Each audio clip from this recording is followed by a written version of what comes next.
Oke, bismillahirrahmanirrahim. Nahmaduhu wa nasta'inu wa nastaghfiruhu wa na'udzu billahi min syururi anfusina wa min sayyiati a'malina. May yahdihillahu fala mudhillalah wa may yudlil fala hadiyalah. Asyhadu an la ilaha illallah wa asyhadu anna Muhammadan abduhu wa rasuluhu. Allahumma shalli ala sayidina Muhammad wa ala alihi wa sahbihi wa barik wa sallim. Okey. Okey, kita tengok pengertian mad tamkin. Pengertian mad tamkin ini Ustaz pecahkan kepada 3. 1, 2, 3. Ustaz pecahkan. Dia sebenarnya panjang, tapi Ustaz nak cara untuk fahamkan kita punya apa itu mad tamkin, Ustaz pecahkan kepada 3. Okey. Poin yang pertama kita kena tengok, kita kena tahu mad tamkin ini adalah 2 ya. 2 ya di dalam satu kalimah. Macam mana tu? Kita cuba bayangkan 2 ya. Kita bayangkan, kita buka Al-Quran depan mata kita, bayangkan saja. Okey, ya. Okey, dalam satu kalimah dia ada 2 ya. Okey, rasa pernah tengok kot. Mungkin awak pun pernah tengok. Okey, kita tengok poin yang kedua. Dia kata kat situ, ya pertama berbaris kasrah dan bersabdu. Okey, sekarang kita pun tertanya, macam mana yang dikatakan sebagai baris kasrah dan macam mana yang dikatakan sebagai baris sabdu. Okey, baris kasrah kita sedia maklumlah. Kalau awak pun dah tahun 5 kan, mesti dah fahamlah tentang macam mana yang dikatakan sebagai kasrah tu. Kasrah adalah yang berbaris di bawah. Okey, baris kasrah adalah baris yang berada di bawah huruf. Okey, seterusnya dikata berbaris kasrah dan bersabdu. Bersabdu tu macam mana? Bersabdu tu macam kita tengok huruf W. Biasa tak tengok dalam Quran kita akan jumpa W.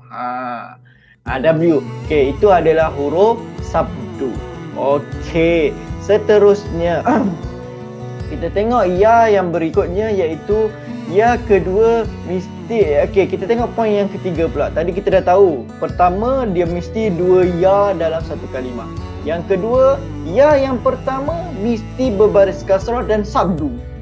Tak boleh kasrah saja, dia kena kasrah dan sabdu.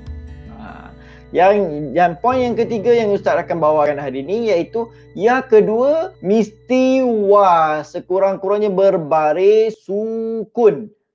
Apa dia baris sukun? Sukun iaitu baris mati, baris kosong, tak ada matilah, tak ada bunyi. Okey, maksudnya ya kedua mesti berbaris mati, maksudnya berbaris sukun. Okey, so kita dah dapatlah bayangan sikit. Pertemuan 2 ya, kita ringkaskan sikit. Pertemuan 2 ya dalam satu kalimah, itu yang pertama. Yang kedua, disebutkan yang pertama iaitu berbaris kasrah dan tasydid, maksudnya berbaris sabdu. Dan yang kedua berbaris sukun. Okey, so jelas ya? Okey. Kita tengok slide yang berikutnya. Lepas kita dah kenal apa dia mad tamkin, kita terus kepada kadar bacaannya. Macam mana kadar bacaannya? Seperti yang sama juga seperti yang kita belajar minggu lepas, mad iwad, iaitu dibaca dengan kadar 2 harakat. Dibaca dengan kadar 2 harakat.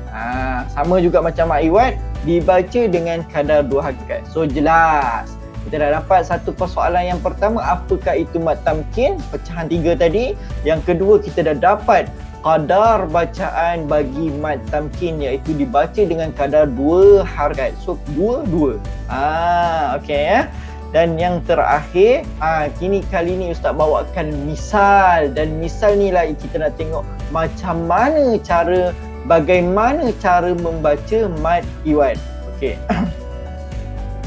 Kita tengok mad iwad, mad tamkin. Okey, kita tengok contoh bagi mad tamkin. Okey, tengok contoh yang pertama. Tadi kita tengok, pertemuan, kita ulang balik, recap balik yang pertama tadi. Persoalan pertama, pengertian mad tamkin. Pertemuan 2 huruf, pertemuan 2 ya dalam satu kalimah.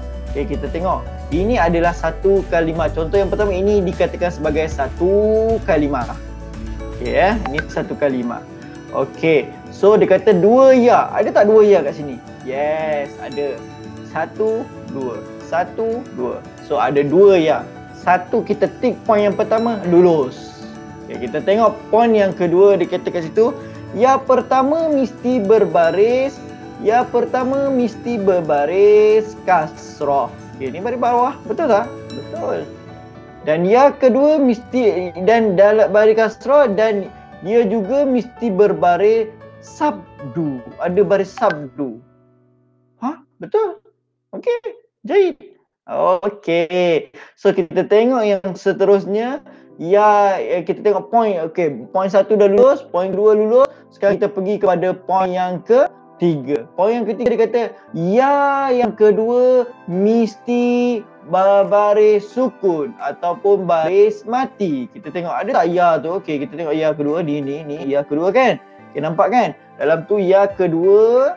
Okey, baris atas tu tengok baris apa? Adakah di baris domah tu? Bukan, domah tu untuk tak. Tetapi ya tu betul, dia tak ada baris. So, complete tiga-tiga syarat yang perlu ada bagi mad tamkin lulus. So, ini yang dikatakan sebagai mad tamkin.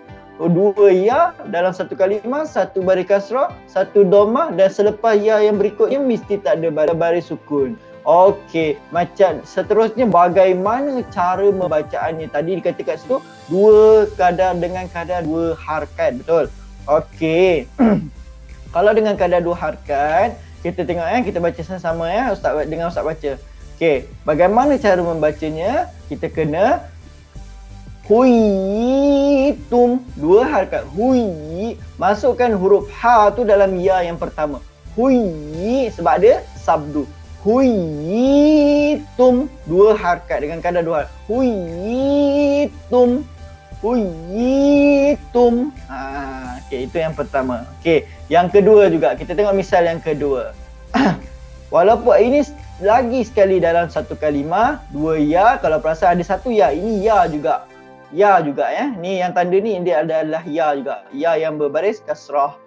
Kasrah pula sukun. Okey. Contoh bacaan bagi yang kedua. Al-ummiyina. Al-ummiyina. Okey, ini contoh yang kedua. Okey, kita tengok contoh yang ketiga. Amanu wa amilu. Amanu wa amilu. Okey. Ini contoh yang kedua ke? Tak, ini maksudnya kita nak contoh bagi dia bukan ini bukan mad tamkin. Ini bukan, ini contoh. Dua ni contoh mad tamkin, yang ni bukan bagi contoh mad tamkin. Seterusnya kita tengok. Ya yaluna. Ini dua waw. Dua waw. Salah. Ya mad tamkin ni adalah dua ya. Ini beza. Ini dibawakan perbezaan untuk contoh bagi mad tamkin. Yang ni dua ya. Dua ya. Ini yang dikatakan mad tamkin. Yang ni bukan mad tamkin. Amanu wa amilu. Ini dua waw bukan mad tamkin. Okey. Seterusnya misal yang berikutnya Ustaz nak bawa. Okey, ini perbezaan yang dikatakan yang contoh bagi yang dua kalimah. Okey, huyitum ni dia dalam satu kalimah. Huyitum macam satu ayat, saya satu kalimah. Bila satu ayat, itu satu ayat. Okey, satu kalimah. Okey, yang ni dia dua kalimah. Fi satu kalimah, yaumi dua kalimah. So ini walaupun dua ya bertemu tetapi dia tak dikira sebagai mad iwad. Sebab apa? Dia dalam dua kalimah. So ini bukan dikatakan sebagai mad iwad. Yang huyitum ini adalah mad iwad. Itu perbezaan satu kalimah dan dua kalimah. Okey, Ustaz harap semua jelas. Okey, untuk nanti kita akan kena praktis dia selalu baca Quran. Kita akan jumpa misal-misal ni dalam Quran. Kita kebiasaan kita akan jumpa banyak misal-misal yang kita boleh dapat dalam seronok. Belajar tajwid ni sangat menyeronokkan. So Seterusnya itu saja daripada Ustaz tentang penerangan apa yang dikatakan sebagai mad tamkin untuk kita punya pembelajaran pada minggu ini. Akhir kalam daripada Ustaz. Wabillahi taufiq wa hidayah. Wassalamualaikum warahmatullahi wabarakatuh. Bye.